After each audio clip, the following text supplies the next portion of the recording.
Halo teman-teman semua, kita bertemu lagi dalam pelajaran agama Katolik. Kali ini pelajaran agama Katolik akan membahas tentang gereja yang mewartakan atau kerikma. Terakhir pada pelajaran sebelumnya kita sudah membahas gereja yang menguduskan atau liturgia. Nah, jadi kali ini pelajaran kita secara khusus akan membahas gereja yang mewartakan atau kerikma. Tapi sebelum itu kita berdoa terlebih dahulu. Mari kita siapkan hati kita untuk berdoa. Dalam nama Bapa dan Putra dan Roh Kudus. Amin. Allah Bapa kami, Tuhan Yesus menyiapkan diri dengan sungguh untuk menjalankan tugas perutusan dari-Mu. Dan para muridnya juga belajar sebelum mereka diutus ke seluruh dunia. Maka kami pun ingin belajar dengan baik untuk menyiapkan hari depan kami. Ya Bapa, kami bersyukur atas kesempatan belajar yang Kau berikan ini. Kami mohon, terangilah akal budi kami, supaya cepat memahami bahan yang kami pelajari. Berilah kami semangat belajar yang tinggi, supaya kami dapat belajar dengan rajin, tekun, dan teratur. Bantulah kami selama belajar ini, memusatkan perhatian hanya pada pelajaran, sehingga tidak mudah terseret oleh godaan-godaan yang dapat melemahkan semangat belajar kami. Bapa, dampingilah kami dalam belajar ini. Amin. Dalam nama Bapa dan Putra dan Roh Kudus. Amin. Oke, kita sudah selesai berdoa. Jadi kita masuk saja pembahasan kita mengenai gereja yang mewartakan atau kerikma. Selain pandang. Nah, dalam diri Yesus, ya, sabda Allah tampak secara konkret dalam manusiawinya Yesus. Penampakan itu merupakan puncak seluruh sejarah pewahyuan sabda Allah. Tetapi oleh karena sabda itu sudah menjelmakan diri dalam sejarah dan tidak dapat tinggal dalam sejarah untuk selamanya, maka untuk mempertahankan hasilnya bagi semua orang, sabda itu harus menciptakan bentuk-bentuk lain yang di dalamnya sabda itu dapat hadir dan berbicara. Nah, maksudnya adalah bahwa ketika Yesus hidup, pengalaman-pengalaman kehidupan Yesus itu tidak hanya bisa kita cuman jadikan pengalaman-pengalaman lisan, ya, dari satu orang ke orang yang lainnya, tetapi pengalaman-pengalaman kehidupan Yesus akan selalu teringat jika pengalaman peristiwa itu dapat dimasukkan dalam tulisan, ya. Maka dari itu kita mengenal kitab suci atau kitab yang bisa kita baca sekarang, ya. Itu merupakan bagian dari sarana dari pewartaan atau dari kisah pengalaman Yesus sendiri, ya. Jadi dengan adanya kitab suci, kita jadi memiliki pedoman dalam mewartakan siapa itu Yesus, bagaimana karya-karyanya, bagaimana kebangkitannya, dan lain sebagainya, ya. Jadi seperti itu. Oke, kita lanjut. Nah, karena kita membahas gereja yang mewartakan atau kerikma, jadi ada 3 bentuk sabda Allah dalam gereja. Yang pertama yaitu sabda atau pewartaan para rasul sebagai daya yang membangun gereja. Yang kedua, sabda Allah dalam kitab suci sebagai kesaksian normatif. Yang ketiga, sabda Allah dalam pewartaan aktual gereja sepanjang zaman. Nah, 3 bentuk pewartaan tersebut saling berhubungan satu sama lain, ya. Artinya bahwa ketiga tersebut saling berkesinambungan, ya. Pewartaan aktual gereja masa kini berdasarkan dan merupakan kesinambungan dari pewartaan para rasul dan pewartaan kitab suci yang diwariskan kepada kita. Ada perbedaan antara sabda Allah dalam ajaran para rasul dan Alkitab dengan sabda Allah dalam pewartaan aktual gereja. Oleh karena wahyu selesai dengan kematian para rasul, maka dasar normatif juga diletakkan. Segala pewartaan selanjutnya tergantung pada norma itu, ya. Tugas pewartaan tidak lain adalah mengaktualisasi apa yang disampaikan Allah dalam Kristus sebagaimana diwartakan para rasul. Dengan demikian, sabda Allah sungguh datang kepada manusia dan menyelamatkan mereka yang mendengarkan dan melaksanakan pewartaan gereja. Pewartaan sabda Allah oleh gereja bukan hanya sekedar informasi mengenai Allah dan Yesus Kristus, melainkan sungguh-sungguh menghadirkan Kristus yang mulia. Di dalamnya Kristus menyelamatkan, menyembuhkan hati dari setiap orang yang mendengar dan membuka diri terhadap sabda yang disampaikan itu. Ya. Nah, jadi dari 3 bentuk sabda Allah, yaitu yang pertama bahwa sabda atau pewartaan para rasul sebagai daya yang membangun, ya, membangun gereja. Sudah jelas bahwa gereja itu bisa berdiri sampai dengan sekarang itu karena adanya pewartaan para rasul. Kalau dulu para rasul tidak mewartakan ke berbagai tempat atau ke seluruh dunia, mungkin kita tidak bisa melihat gereja sekarang ini, ya. Jadi semua itu adalah bagaimana peran para rasul yang sudah mewartakan di berbagai tempat atau ke berbagai tempat di seluruh dunia. Nah, yang kedua tadi ya, bahwa sabda Allah dalam kitab suci sebagai kesaksian normatif, ya, bahwa dengan adanya kitab suci kita menjadi saksi iman, ya. Kita sebagai pembaca artinya bahwa kita jadi mengetahui, ya, pengalaman iman pada para murid-murid Yesus terdahulu, ya. Jadi kita sebelum kita hidup, jadi kita sudah mengetahui kejadian-kejadian atau peristiwa-peristiwa pada masa lampau, ya. Jadi dengan adanya kitab suci kita jadi mengetahui, ya, pengalaman peristiwa Yesus Kristus dan para murid-muridnya. Nah, itu sebagai kesaksian normatif. Nah, dan yang ketiga adalah bahwa sabda Allah dalam pewartaan aktual gereja sepanjang zaman. Artinya dengan adanya sabda Allah yang tertuang dalam kitab suci, kita bisa mewartakan sampai dengan sekarang, bahkan sampai dengan kapanpun, ya. Bukan hanya sekarang, bukan hanya di masa lampau, tetapi di masa depan sampai selama-lamanya, ya. Nah, itu jadi kitab suci, ya, sabda Allah yang tertuang dalam kitab suci itu bisa kita jadikan sebagai sarana pewartaan kita, ya, kepada orang-orang yang belum mengenal Yesus, ya. Jadi itu 3 bentuk sabda Allah dalam gereja. Yang pertama untuk membangun, sebagai daya yang membangun gereja, ya. Tanpa adanya pewartaan, gereja itu akan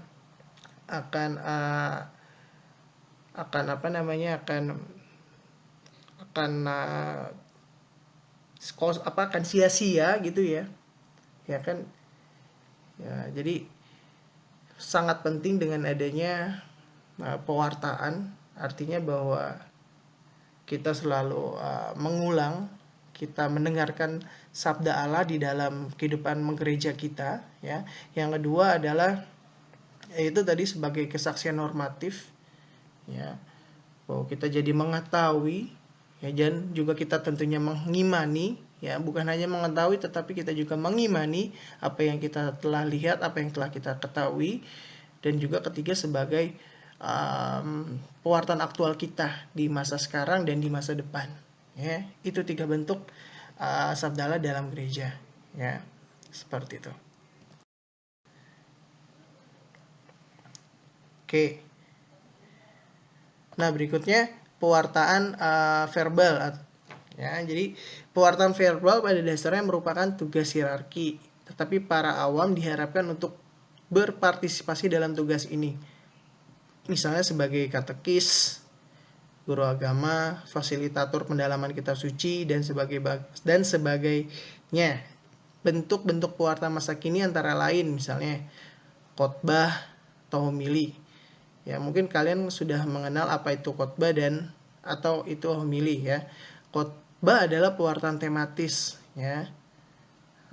Homili adalah pewartaan yang berdasarkan suatu perikop kitab suci, ya. Kedua-duanya merupakan pewartaan dari mimbar.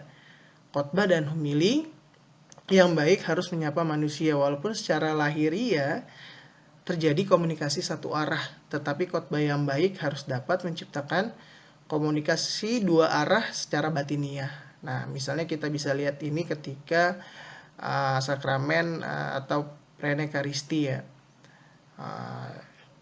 yang melakukan pewartaan secara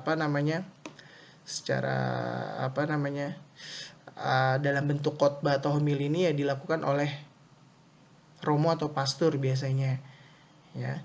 Nah, ini adalah bentuk pewartaan verbal ya.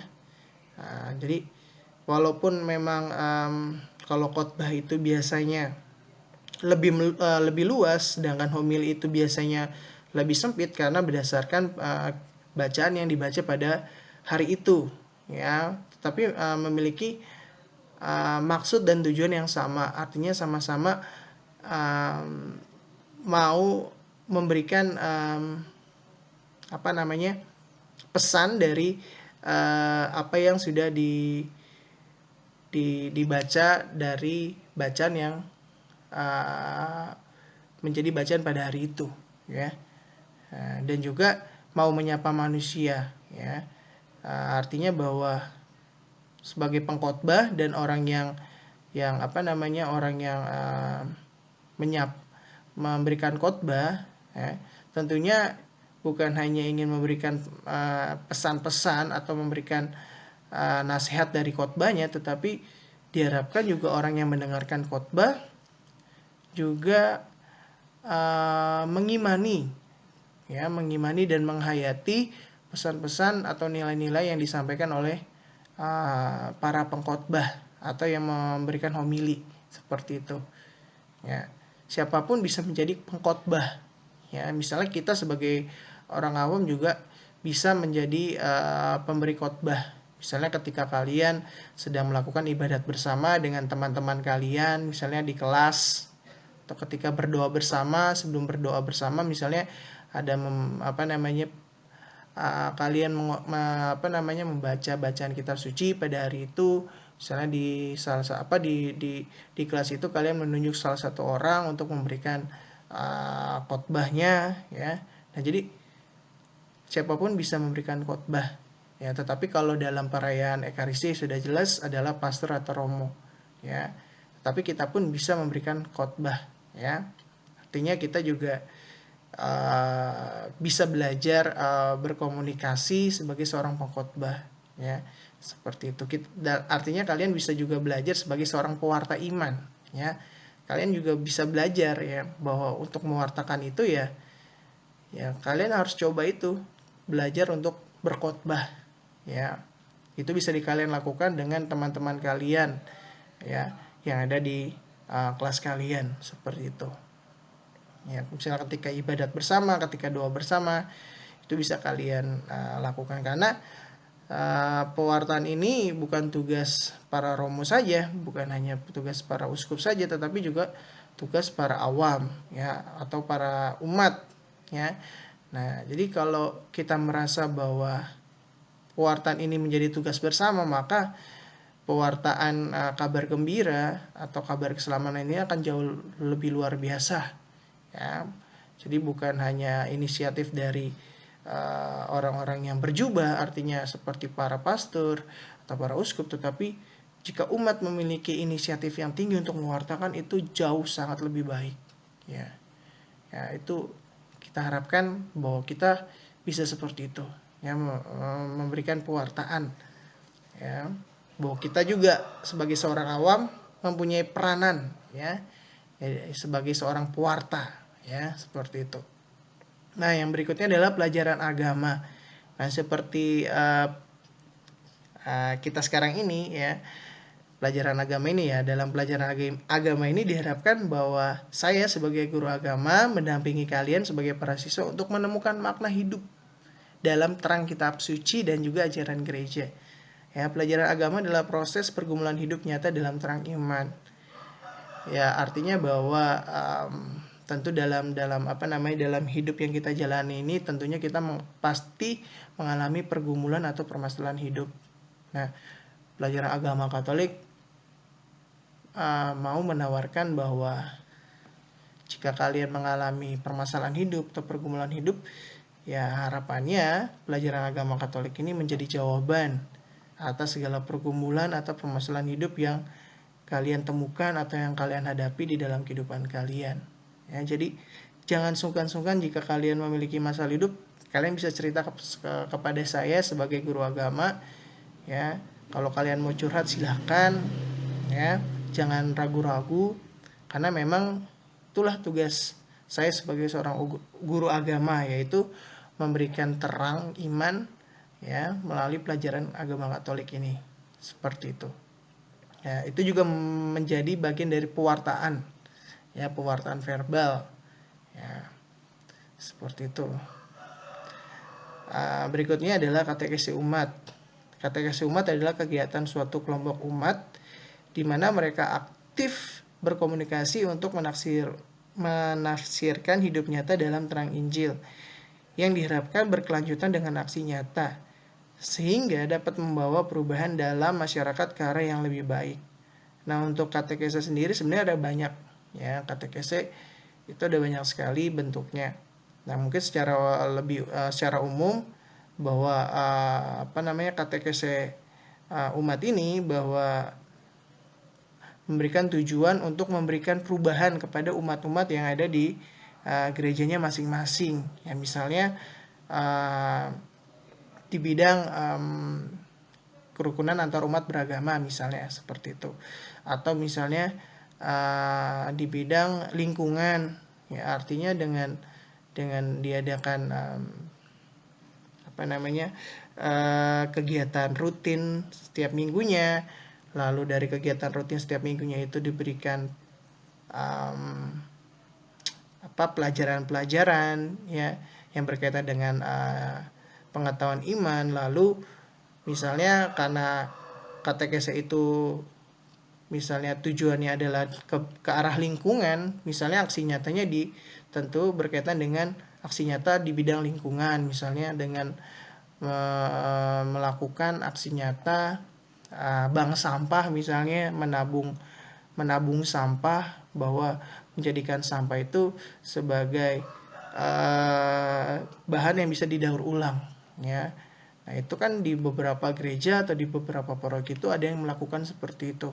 Nah, itu adalah salah satu contoh yang sangat baik menurut saya, bahwa dari pengetahuan iman, dari pengalaman iman yang kita imani itu ternyata bisa berdampak ke dalam kehidupan nyata jika kita benar-benar melakukan itu di dalam kehidupan kita, ya.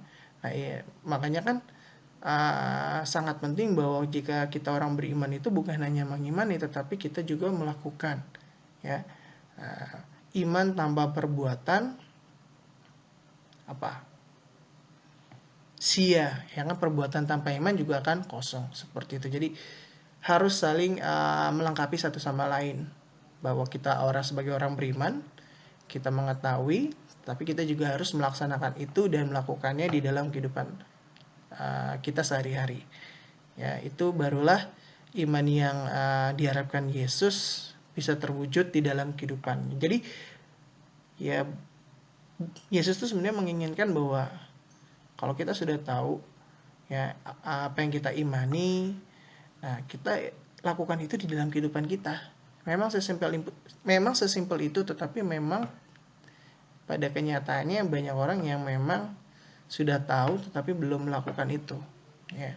Artinya ya udah gitu, jadi kayak saya tahu nih saya harus berbuat seperti ini, tapi banyak orang yang lebih ke arah tidak mau ambil ribet, tidak mau pusing, akhirnya apa yang dia imani, apa yang dia ketahui tidak dia lakukan di dalam kehidupan dia. Bahwa sebenarnya yang paling penting adalah ketika kita bisa melakukan apa yang kita imani itu di dalam kehidupan yang kita jalani, ya. Jadi harapannya kalian bisa melakukan atau mewujud nyatakan apa yang kalian imani itu, tentunya di dalam kehidupan kalian, ya. Ya, seperti itu. Ya, misalnya contoh simpelnya kalau di dalam ajaran Yesus, misalnya kita harus saling mengasihi, ya. Di dalam kehidupan nyata juga kita harus bisa mengasihi orang lain juga, ya, walaupun memang kita dibenci, ya, kita dihina, dijauhi, ya, tetapi itulah proses perkembangan iman kita sebagai pengikut Yesus. Yang disitulah iman kita diuji, bisa nggak kita melaksanakan ajaran Yesus di dalam kehidupan nyata kita sebagai seorang manusia. Nah, itu tantangannya ya sebagai pengikut Yesus. Nah, dan yang terakhir adalah pendalaman kitab suci. Ya, misalnya pendalaman kitab suci dapat dilakukan dalam keluarga, kelompok, atau pada kesempatan-kesempatan khusus seperti pada masa Prapaskah atau OPP, masa Advent, dan pada bulan kitab suci.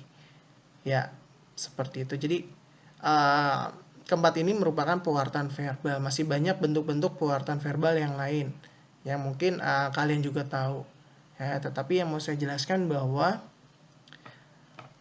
pewartaan itu bisa dalam bentuk apa saja. Ya, bisa dalam bentuk apa saja. Jika kalian memiliki ide yang kreatif, bahkan di masa zaman sekarang ini dengan menggunakan YouTube, ya, media sosial, ya, Instagram misalnya, Facebook, WhatsApp, itu juga merupakan pewartaan juga. Ya, pewartaan yang mungkin lebih berdampak ya pada masa sekarang ini. Nah, juga kita sebagai seorang pengikut Yesus juga harus bisa kreatif lagi mungkin dalam pewartaan, karena kita ditantang bagaimana nih caranya kita mewartakan kabar keselamatan Yesus, ya, kabar keselamatan manusia yang sudah disampaikan oleh Yesus, ya, dengan lebih kreatif lagi, ya, karena zaman sekarang ini orang kalau nggak melihat sesuatu yang unik, dia akan sulit untuk mau membaca seperti itu. Ya, apalagi kan ada yang mengatakan bahwa sebagian atau beberapa dari orang Indonesia adalah orang-orang yang krisis membaca, artinya malas untuk membaca, sehingga tidak heran banyak berita-berita hoax yang gampang tersebar karena mereka tidak membaca tapi mempublikasikan berita-berita tersebut ke orang lain. Nah, jadi sebagai pengikut Kristus, ya, kiranya kita juga bisa membaca terlebih dahulu sebelum mewartakan, ya, atau kita mengimani dulu sebelum kita mewartakan kepada orang lain. Ya, Kristus membebaskan kita dari dosa melalui sabdanya.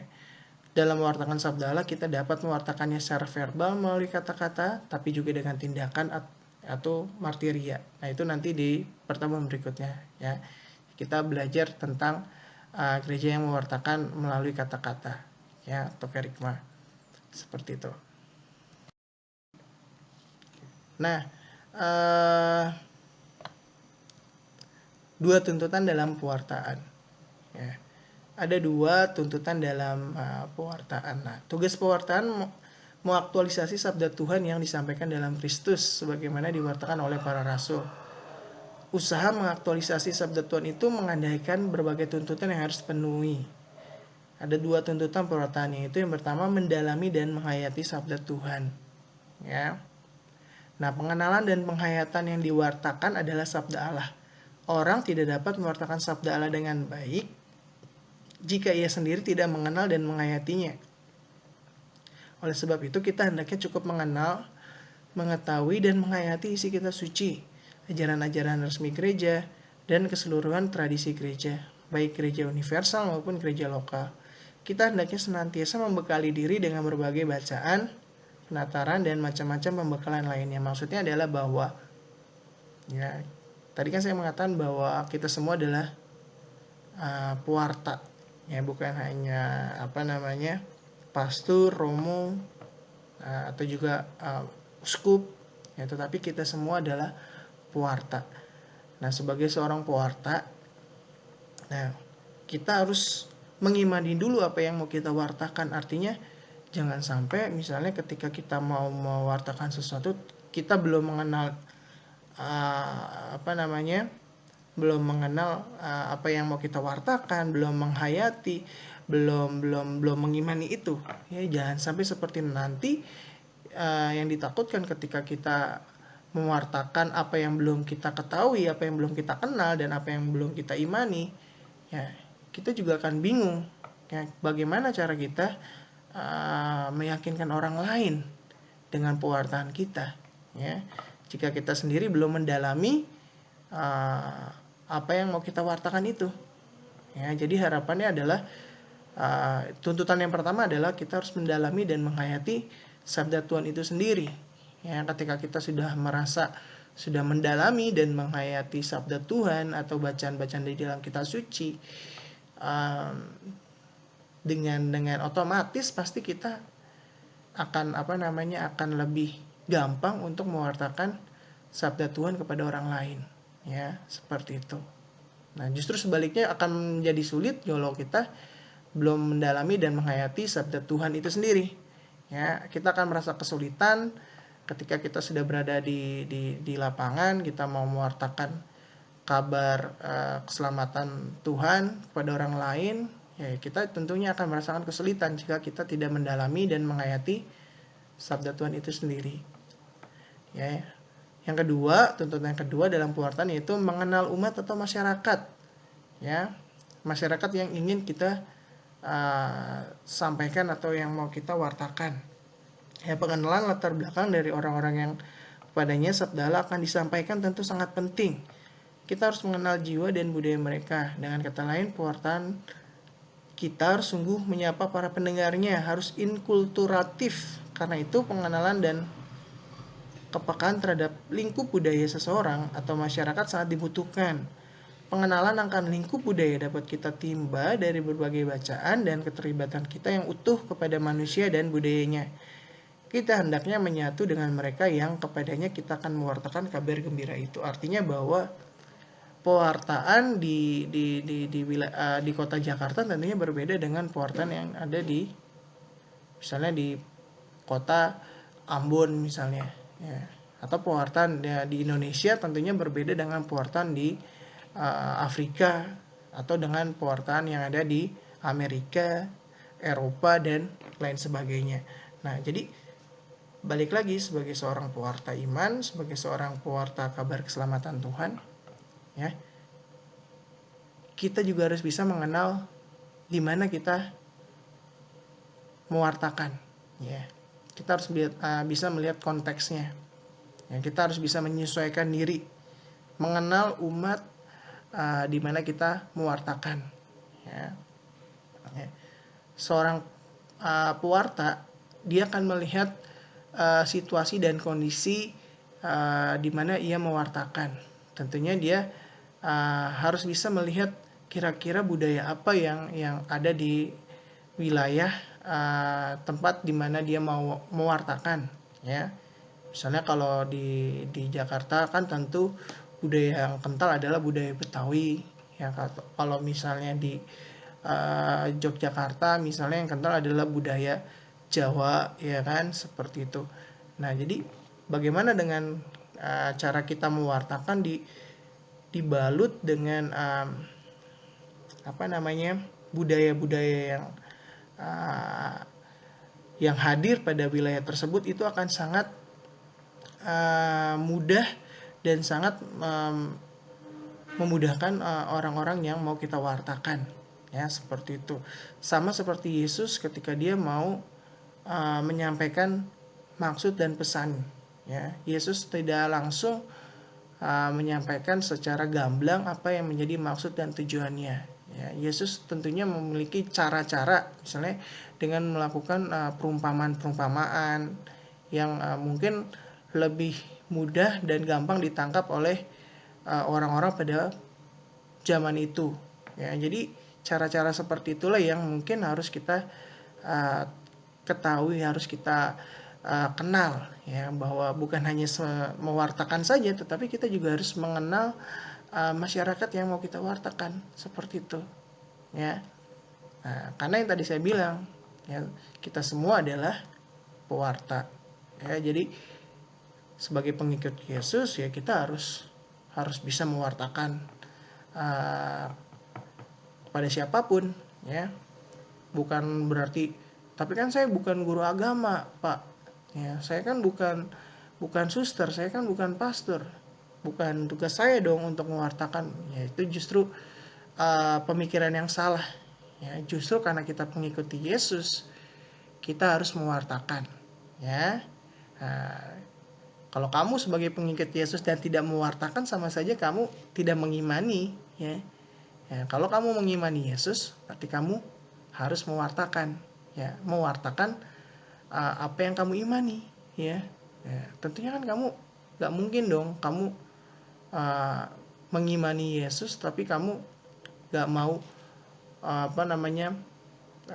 memberikan, bukan testimonial ya, tetapi memberikan pengalaman. Artinya bahwa ini lo jalan yang tepat lo untuk manusia, ya, bahwa manusia itu ditawarkan oleh Yesus keselamatan, ya, dengan mengikutinya akan diberikan keselamatan. Nah itu, jadi sebagai pengikut Yesus ya diharapkan kita harus bisa mewartakan itu, ya, karena bukan demi kita, tetapi ini demi keselamatan manusia. Seperti itu. Seperti Yesus juga sendiri yang mengatakan bahwa aku datang untuk menyelamatkan manusia. Ya, seperti itu.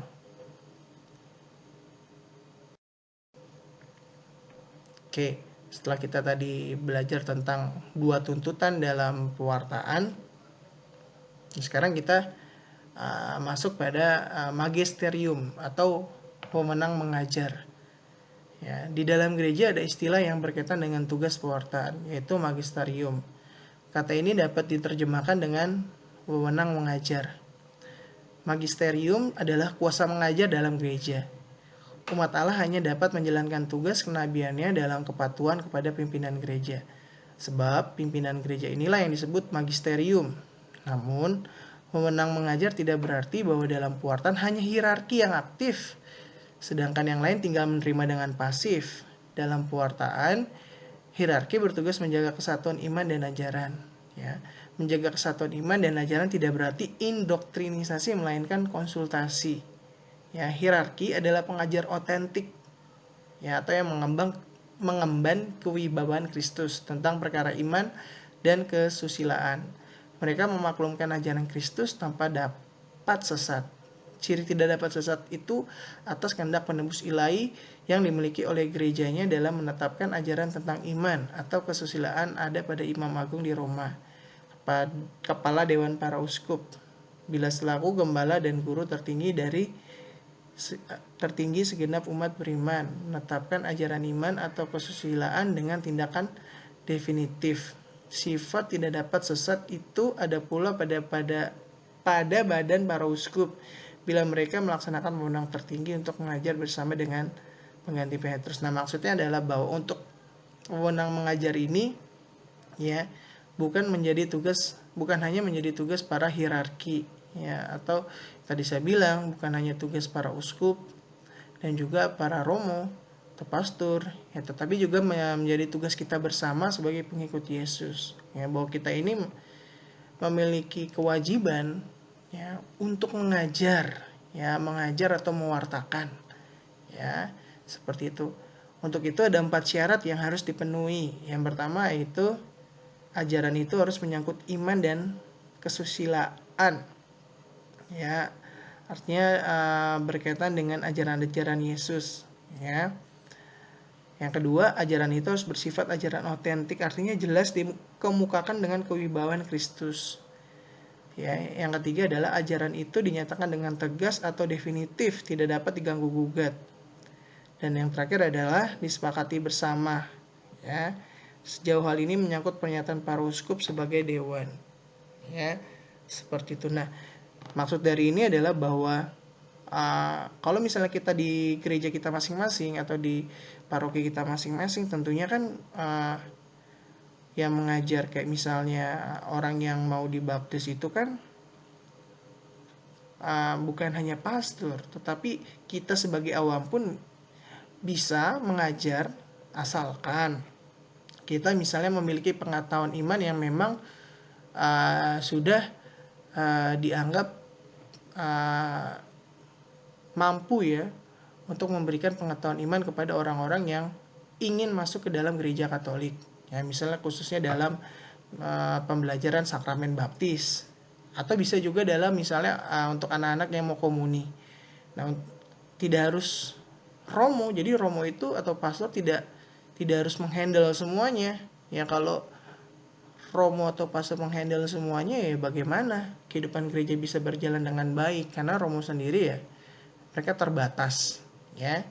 Mereka biasanya mempunyai tugas-tugas yang lain, ya. Maka dari itu kita sebagai seorang umat, seorang awam, ya, kita mempunyai tanggung jawab dan peran yaitu untuk membantu tugas-tugas pastor yang mungkin ya tidak dapat diambil alih, ya, karena keterbatasan yang mereka miliki. Ya, disitulah kita sebagai seorang awam, sebagai umat memiliki peranan dan tugas. Ya, kayak misalnya tadi saya bilang mengajar orang-orang yang mau dibaptis. Tentunya kan orang yang mau masuk ke gereja kan harus ikut pembelajaran dulu. Yang biasanya di gereja-gereja atau di paroki kita ada pembelajarannya, ya.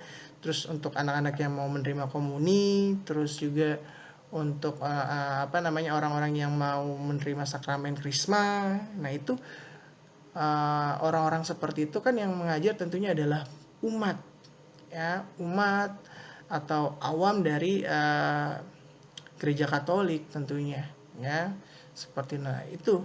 Jadi untuk wewenang mengajar selama memang disepakati oleh para uskup dan dewan setempat, nah maka akan disesuaikan, ya. Misalnya kalau di paroki kita kan akan dikoordinasikan dengan dewan paroki lah, ya. Dewan paroki akan menentukan kira-kira siapa nih, ya, yang dianggap mampu dan bisa mengajar berbagai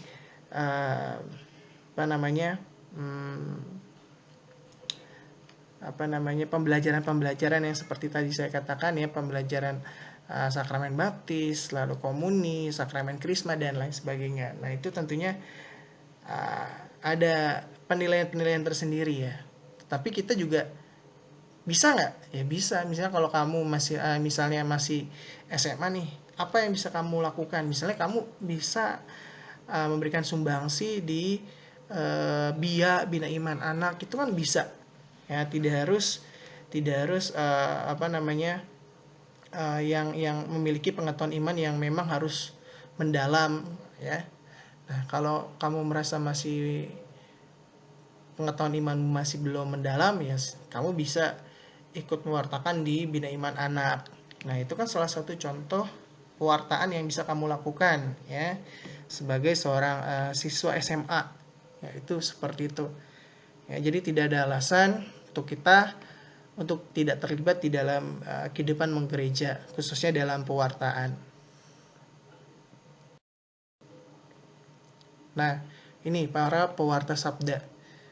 Tugas pewarta itu tidak ringan, sama seperti para nabi dan Kristus sendiri. Tugas mendirikan umat Kristen meminta seluruh eksistensi si pewarta. Sebagai pewarta tentang Yesus, ia harus mengambil bagian dalam nasib Yesus, yaitu kami senantiasa membawa kematian Yesus di dalam tubuh kami, supaya kehidupan Yesus juga menjadi nyata di dalam tubuh kami. Diambil dari 2 Korintus 4 ayat 10, artinya bahwa, ya, ketika kita sudah percaya bahwa dengan mewartakan kabar keselamatan Tuhan, kabar keselamatan manusia, ya, kita tidak pernah takut akan berbagai rintangan, akan berbagai risiko yang akan menimpa kita, ya. Tetapi kita bersyukur bahwa ketika resiko atau tantangan menghambat kita percaya bahwa Tuhan akan memberikan jalan, membukakan jalan untuk kita, agar kita senantiasa selalu mewartakan kabar keselamatan manusia, ya. Jadi harus ada penyesuaian eksistensi antara pewarta dan dia yang diwartakan. Dalam penyesuaian itu, Kristus dan Sabda Allah dimakhlukkan dengan pekartaan dan seluruh eksistensi pewarta, ya. Menjadi pewarta merupakan suatu panggilan. Oleh karena itu, seorang pewarta harus dekat dengan yang diwartakannya. Artinya bahwa ya kita harus memiliki kedekatan dengan Tuhan. Ya, nggak mungkin kita mewartakan apabila kita jauh dari Tuhan. Ya, kalau kita jauh dari Tuhan, lalu kita mewartakannya mungkin akan kurang lebih bermakna ya apa yang kita wartakan itu. Ya. Tapi kalau kita sudah dekat dengan Tuhan dalam kehidupan kita, lalu kita wartakan itu akan sangat bernilai dan bermakna sekali. Itu akan kelihatan ketika kita mewartakan kepada orang lain. Ya, menjadi senasib dengan yang diwartakannya. Nah, ini kalau benar-benar kita memang sudah benar-benar secara radikal, artinya kita sudah benar-benar mau merasakan pengalaman Yesus ketika dia mewartakan, ya kita harus menjadi senasib ya dengan Yesus sendiri ketika dia mewartakan. Artinya kita ya tidak pernah merasakan takut terhadap apapun ya. Ketika kita merasa tidak memiliki apa-apa, ya justru membuat kita semakin senang bahwa ternyata saya melakukan apa yang Yesus lakukan, yaitu tidak tergantung dengan harta dan duniawi seperti itu ya. Yaitu konsekuensi yang harus siap kita terima, karena pada akhirnya juga kita sebagai manusia juga ketika kita kembali kepada Tuhan tidak membawa apa-apa juga ya. Jadi menurut saya ya bukan menjadi sesuatu yang besar sih ya, tergantung dan kembali lagi kepada orang tersebut ya. Kalau dia masih berpikiran duniawi, ya akan sulit bagi dia untuk menjadi seorang pewarta yang baik. Yang ketiga adalah berani menanggung derita seperti yang diwartakannya. Kebanyakan orang yang ingin mewartakan kabar keselamatan Tuhan, kabar keselamatan manusia itu takut mengalami penderitaan.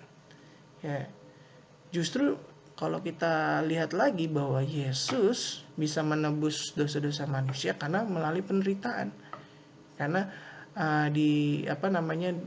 wafat di kayu salib, lalu dia bangkit dan akhirnya bisa menebus dosa-dosa kita. Ya, tanpa melalui penderitaan, mungkin Yesus nggak bisa menebus dosa-dosa kita. Jadi buat apa kita takut? Ya, buat apa kita menghindar penderitaan itu? Karena dengan kita berani menanggung derita, ya sama saja kita benar-benar mengimani apa yang Yesus lakukan pada waktu dia hidup. Jadi itu ya, sebagai seorang pewarta kita harus berani menanggung derita. Yesus aja sudah mencontohkan itu ya jauh sebelum kita hidup. Ya, masa kita sebagai orang yang percaya pada Yesus tidak bisa sih ya menanggung derita? Ya, kalau bisa dibilang derita kita tidak sebanding dengan derita yang Yesus alami lah. Ya, kita tuh hanya secuil aja lah. Secuil dengan penderitaan yang Yesus alami ketika dia wafat di kayu salib. Ya, harusnya kita bisa menanggung derita itu. Yang keempat adalah siap untuk diutus dan diserahkan kepada umat yang mendengarkan pewartaannya. Ya, seorang pewarta ya berarti kita harus berani, harus siap untuk mewartakan di mana saja. Ya, seperti itu. Misalnya bukan hanya di gereja saja, tetapi ketika kita sedang berada di luar, ketika ada seseorang asing yang menanyakan dan ingin mengetahui lebih lanjut tentang siapa itu Yesus, bagaimana kehidupannya, kita harus siap. Kita harus bisa menjelaskan itu kepada seseorang yang memang ya mau mengetahui tentang bagaimana Yesus itu memang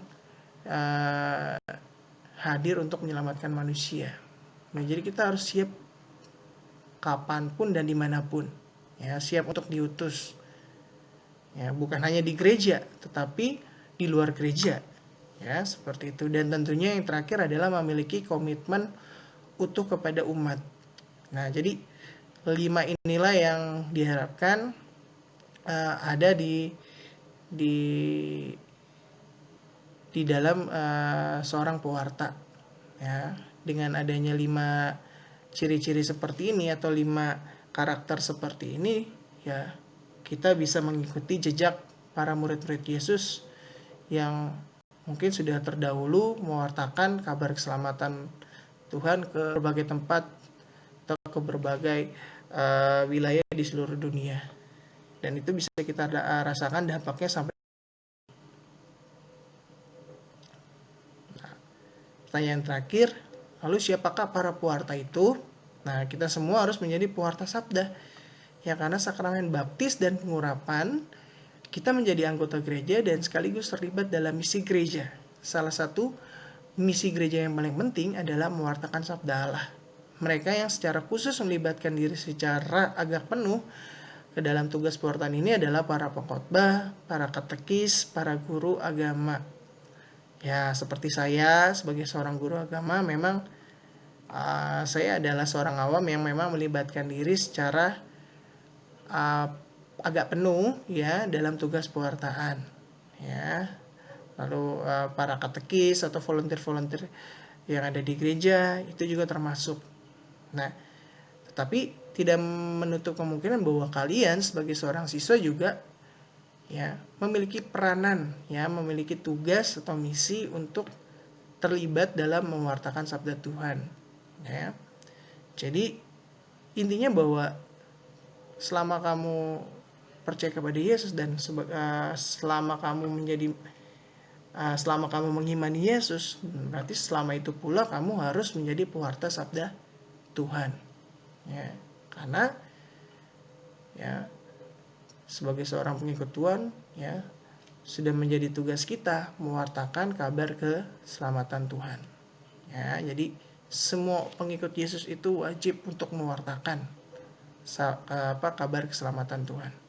Ya, bukan hanya pastor atau romo atau juga para uskup atau saya sebagai seorang guru agama atau katekis, tapi semua orang yang mengimani Yesus ya wajib mewartakan kabar keselamatan Tuhan.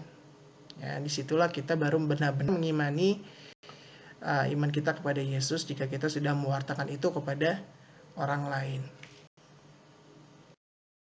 Oke, jadi itu saja pelajaran kita pada hari ini tentang gereja yang mewartakan atau kerigma. Nanti di pelajaran berikutnya kita akan lanjut ke tugas-tugas gereja yang berikutnya. Oke, kalau begitu kita tutup saja dengan doa penutup. Marilah kita berdoa dalam nama Bapa dan Putra dan Roh Kudus. Amin. Allah Bapa kami bersyukur kepadamu atas berkat dan penyertaan-Mu selama kami belajar tadi. Semoga apa yang baru saja kami pelajari berguna bagi hidup kami dan berguna juga bagi sesama kami.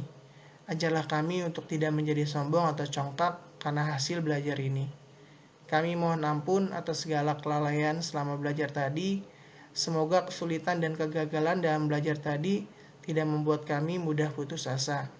Semuanya ini kami serahkan kepadamu dengan pengantaran Kristus Tuhan kami. Amin. Dalam nama Bapa dan Putra dan Roh Kudus. Amin.